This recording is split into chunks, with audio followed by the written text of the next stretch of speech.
Good morning बच्चों। आज की जो हमारी वर्कशीट है 9th क्लास है, 9th और सब्जेक्ट है साइंस। ठीक है, तो आज की हमारी जो डेट है वो है 26 जुलाई।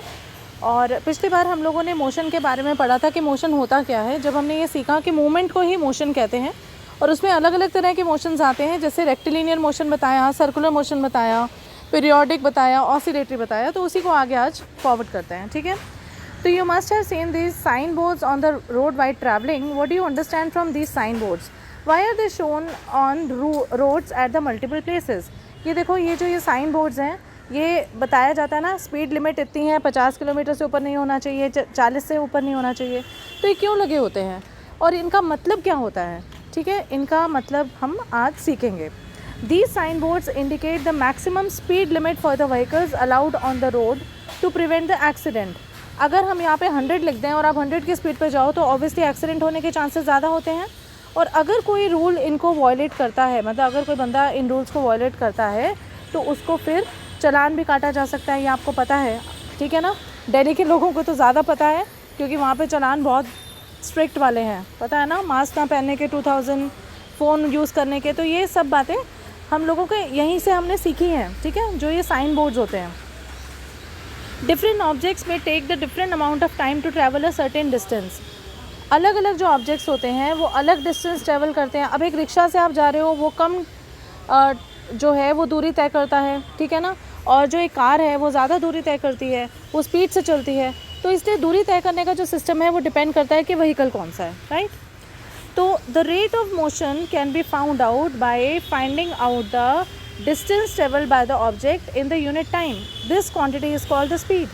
अगर हमने किसी चीज़ की मूवमेंट को पता करना है, जैसे कि भाई मैं पैदल जा रही हूँ तो मेरी कितनी स्पीड है, अगर रिक्शा में जा रही हूँ कितनी स्पीड है, तो उस क्वांटिटी को हम कहते हैं स्पीड। मतलब जिसमें कि टोटल हमने जितना डिस्टेंस ट्रैवल करा है बटा जितना टाइम में लगा है। सपोज़ मैंने 2 किलोमीटर डिस्टेंस जो है वो आधे घंटे में ट्रैवल करा है, ठीक है, लेकिन अगर मैं यही रिक्शा में बैठूंगी तो ये 2 किलोमीटर का डिस्टेंस जो है हो सकता है मैं 15 मिनट में कवर कर लूँ, गाड़ी में बैठूंगी तो 10 मिनट में कवर कर लूँ, ठीक है ना।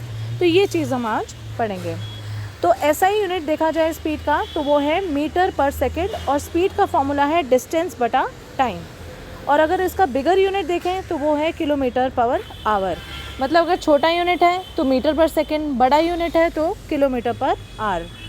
अच्छा, फिर हमें पता होना चाहिए कि स्केलर क्वांटिटी क्या होती है और वेक्टर क्वांटिटी क्या होती है। स्केलर क्वांटिटी होती है बेटा जिसमें कि हम सिर्फ दूरी देखते हैं, डिस्टेंस देखते हैं, उसमें हमें डायरेक्शन का नहीं पता होता।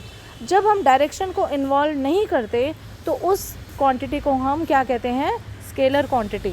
और अगर हमें दूरी भी बताई जाए, जैसे मैं लिखूँ 2 किलोमीटर साउथ, तो इसका यहाँ पे लिखो 2 किलोमीटर साउथ, तो इसका मतलब है इसमें देखो मैग्नीट्यूड भी है, मैग्नीट्यूड मतलब नंबर भी है, और इसमें डायरेक्शन भी है।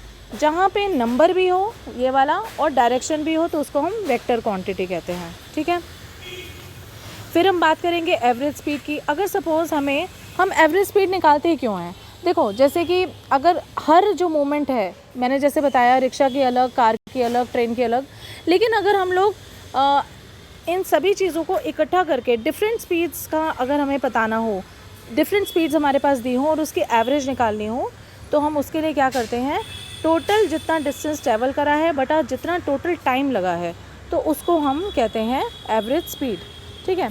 जैसे कि फॉर एग्ज़ाम्पल अगर एक कार ने 100 किलोमीटर ट्रैवल करा 4 आवर्स में, ठीक है, तो हम लोग क्या करेंगे, इसका हम एवरेज स्पीड कैसे निकालेंगे, तो ये हम लिखेंगे 0 किलोमीटर्स बटा 4 आवर्स, तो हमारे पास ये 25 किलोमीटर पर आंसर आ जाएगा।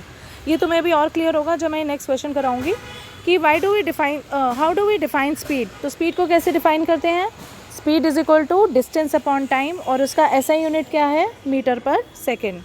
फिर है कि भाई why do we consider the average speed of an object for its complete journey. हम एवरेज स्पीड करते ही क्यों हैं, हम एवरेज स्पीड इसलिए करते हैं क्योंकि जो अलग अलग स्पीड्स होती हैं, जो अलग अलग डिस्टेंसेस होते हैं, अगर उनको हम लोग ये बता दें कि इनका टोटल डिस्टेंस कितना है, तो हम लोगों को इजी रहता है। Total distance upon total time आ जाए तो वो हमारी एवरेज स्पीड हो जाती है, जिससे हमारी मतलब जैसे कि मैं सपोज़ तुम्हारी क्लास में 10 बच्चे हैं, राइट। 10 बच्चों के जैसे किसी के 10 में से 9 नंबर आए हैं, किसी के 10 में से 8 नंबर आए हैं। अगर मैं इन सारे नंबर्स को ऐड कर लूँ और 10 से डिवाइड कर लूँ तो मुझे एवरेज पता चल जाएगी कि मेरी क्लास के एवरेज जो नंबर हैं वो 8 बनते हैं। ठीक है, अब समझ आया। तो इसी तरह से अलग अलग जैसे स्पीड्स होती हैं तो उससे एवरेज स्पीड जो है उससे में आइडिया हो जाता है कि हमारी जो है मतलब हमारा उसका वो क्या है, बेसिक हमारे नंबर कितने हैं, बेसिक हमारी स्पीड कितनी है। ओके, तो इसके लिए एवरेज स्पीड निकालना ज़रूरी होता है। फिर है can speed of an object भी ज़ीरो? नहीं जी, स्पीड कभी भी ज़ीरो नहीं हो सकती क्योंकि स्पीड स्केलर क्वांटिटी है, वहाँ पे हमें डायरेक्शन का पता नहीं होता। Speed is equal to distance upon time, speed is equal to distance upon time, और जो डिस्टेंस है वो सिर्फ मैग्नीट्यूड है। ठीक है, तो जहाँ पे मैग्नीट्यूड हो डायरेक्शन ना हो तो वो ज़ीरो नहीं हो सकता। तो हमारा जो ये है स्पीड ज़ीरो नहीं हो सकती। ठीक है, अगर हाँ ये वेक्टर क्वांटिटी होती तो ये ज़ीरो हो सकती थी। जैसे कि सपोज़ अब देखो डिस्टेंस जो है और डिस्प्लेसमेंट जो है उसमें यही फ़र्क है। ठीक है, जो डिस्टेंस है उसमें मैग्नीट्यूड होता है लेकिन डिस्प्लेसमेंट में डायरेक्शन भी होती है। सपोज़ एक बंदा यहाँ से चलना शुरू करता है और वापस उसी पॉइंट पे आके रुक जाता है तो इसका मतलब उसकी डिस्प्लेसमेंट ज़ीरो हो सकती है, लेकिन डिस्टेंस जो है वो हमेशा वो ज़ीरो नहीं होगा। ठीक है, अब एक इन्होंने क्वेश्चन दिया है, a car travels 20 kilometres in first hours, 20 kilometre पहले आवर में, फिर है 30 किलोमीटर दूसरे आवर में और 40 किलोमीटर तीसरे आवर में। तो अगर हम इन तीनों को प्लस कर दें और अपॉन 3 घंटे, क्योंकि पहला घंटा और दूसरा घंटा और फिर तीसरा घंटा, तो हमें हमारे पास ये हमारी एवरेज स्पीड निकल जाएगी। This is the formula of the average speed. ठीक है, आई होप आपको क्लियर होगा। कुछ ना तब भी ना समझ आए तो व्हाट्सएप ग्रुप में आप मुझसे पूछ सकते हैं, नहीं तो कमेंट बॉक्स में भी आप डाल सकते हैं। लाइक शेयर और सब्सक्राइब करना ना भूलिएगा। Take care, bye.